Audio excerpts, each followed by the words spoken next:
Assalamualaikum warahmatullahi wabarakatuh. Salam sehat dan salam sejahtera buat kita semua.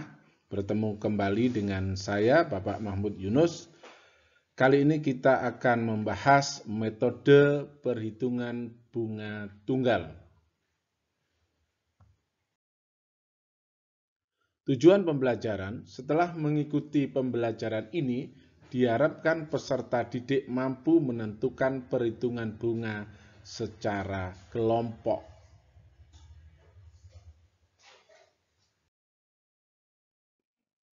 Pendahuluan, perhitungan bunga tunggal dapat dilakukan dengan menggunakan rumus yang sudah dipelajari, yaitu bunga tunggal sendirian.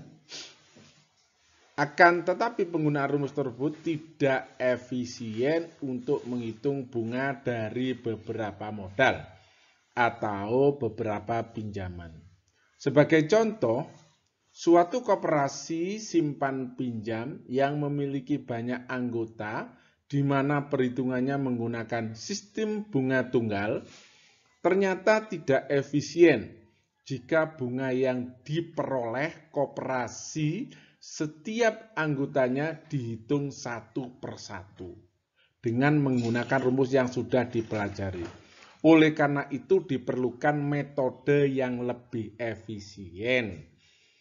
Jadi kalau hanya satu persatu padahal modalnya banyak dan suku bunganya berbeda, itu tidak akan efisien.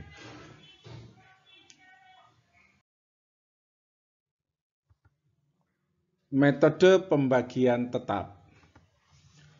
Sebelumnya, kita sudah mempelajari rumus untuk menghitung bunga tunggal setelah T hari dari pinjaman sebesar M dengan suku bunga N% per tahun.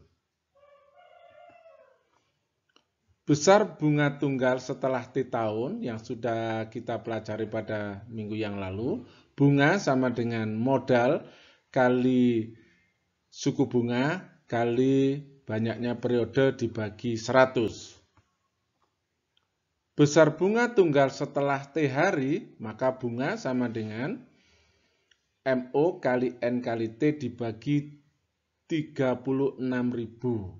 Dari mana 36.000 ini? Karena 1 tahun dijadikan hari. Jadi 36.000. Maka bisa ditulis M kali T dibagi 100 kali N dibagi 360. Bunganya menjadi modal kali T per 100 dibagi 360 per N. Nah, itu disebut pada bagian yang sebelah kiri, yaitu modal kali T kali banyaknya hari dibagi 100, itu disebut angka bunga. Sedangkan yang 300 dibagi N, itu disebut dengan pembagi tetap. Bunga berarti bisa ditulis angka bunga, ya ini angka bunga, dibagi dengan pembagi tetap. Pembagi tetap itu 360 dibagi N. N tadi itu suku bunga. Jika beberapa pinjaman, misalnya M1, M2, M3, dibungakan dengan suku bunga yang sama, maka jumlah bunga yang diperoleh dari pinjaman-pinjaman tersebut dapat dihitung dengan rumus seperti ini. Jadi bunga, jumlah angka bunga dibagi pembagi tetap.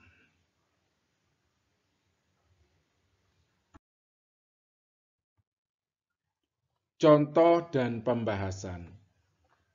Berikut adalah data pinjaman anggota koperasi dengan suku bunga tunggal 10% per tahun.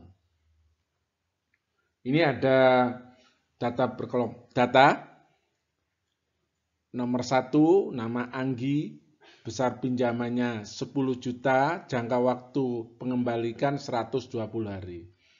Benny, pinjam 12 juta, jangka waktu kembalian 160 hari. Dan seterusnya sampai dengan Penny, pinjam 7.500.000, jangka waktu pengembalian 70 hari. Nah, kalau data ini dihitung satu per satu bunganya, itu tidak efektif. Maka diperlukan metode perhitungan yang lebih efisien. Nah, seperti ini. Nomor 1 misalnya tadi Anggi, besar pinjamnya 10 juta, waktunya 120 hari, angka bunganya M kali T dibagi 100, kita temukan 12 juta. Jadi modal 10 juta kali 120 dibagi 100 ketemu 12 juta. Benny yang pinjam 12 juta dengan lama waktu 160 hari, angka bunganya 19.200.000. Dari mana itu? Dari 12 juta kali 160 dibagi 100. Begitu seterusnya.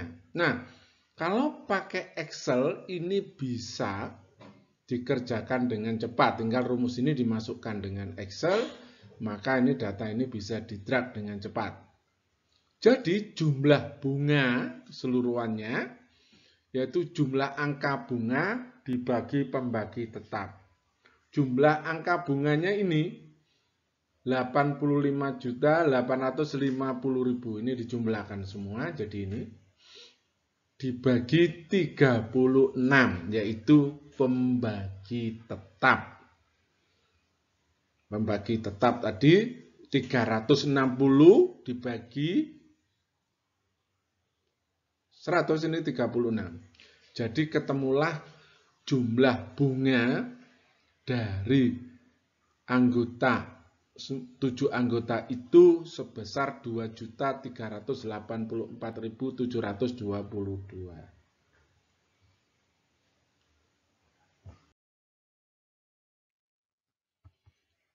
Metode persen yang seukuran. Kalau tadi itu adalah metode pembagi tetap, sekarang yang kedua adalah metode persen yang seukuran. Metode persen seukuran digunakan jika 1 tahun dianggap 365 hari. Suku bunga yang memberikan hasil bagi bulat terhadap 365 hari adalah 5%. Sehingga pembagi tetapnya 365 dibagi 5 jadi 73. Besar bunga tunggal setelah T hari, maka ini isinya 36.500. Oke. Karena 1 tahun dihitung ada 365 hari. Maka M kali T dibagi 100 kali 5 dibagi 365. Maka bunganya bisa M kali T dibagi 100, ini disederhanakan jadi 1/73. Nah, itu disebut angka bunga. Maka bunganya bisa dituliskan angka bunga dibagi 73. Nah, jika beberapa pinjaman misalnya M1, M2, M3 dan seterusnya dibungakan dengan suku bunga 5% per tahun, maka jumlah bunga yang diperoleh dari pinjaman-pinjaman tersebut dapat dihitung dengan rumus. Nah, seperti ini. Jadi jumlah bunganya adalah jumlah angka bunga dibagi dengan 73. Ini ingat kalau 1 tahun dianggap 365 hari dan suku bunganya 5%. Kalau suku bunganya tidak 5%, nanti kita ada aturan yang lain. Contoh soal dan pembahasan. Berikut adalah data pinjaman anggota koperasi dengan suku bunga 7,5% per tahun. Nah, ini coba. Tadi 5%, ini 7,5%. Ya, perhatikan. Ini ada data anggota koperasi mulai dari Andara sampai dengan Ponijan. Ini besar pinjamannya, ini jangka waktu pinjaman, pengembalian. Nah, kita akan menghitung bunga dari semua anggota koperasi itu. 1 tahun dianggap 365 hari. Tentukan jumlah bunga yang diperoleh koperasi tersebut. Nah, itu pertanyaan yang akan kita jawab. Perhatikan, diketahui suku bunganya N%, 7,5% dapat diuraikan menjadi 7,5% itu sama dengan 5% ditambah 2,5%. Diuraikan, mengapa harus dipisahkan? Karena yang tadi itu yang tahu itu yang 5%, menggunakan acuannya yang 5%. Nah, kita lanjutkan ini tabel, kita hilangkan nama-namanya tadi supaya tidak terlalu lebar. Ini waktu pengembalian, ini angka bunga dari masing-masing anggota.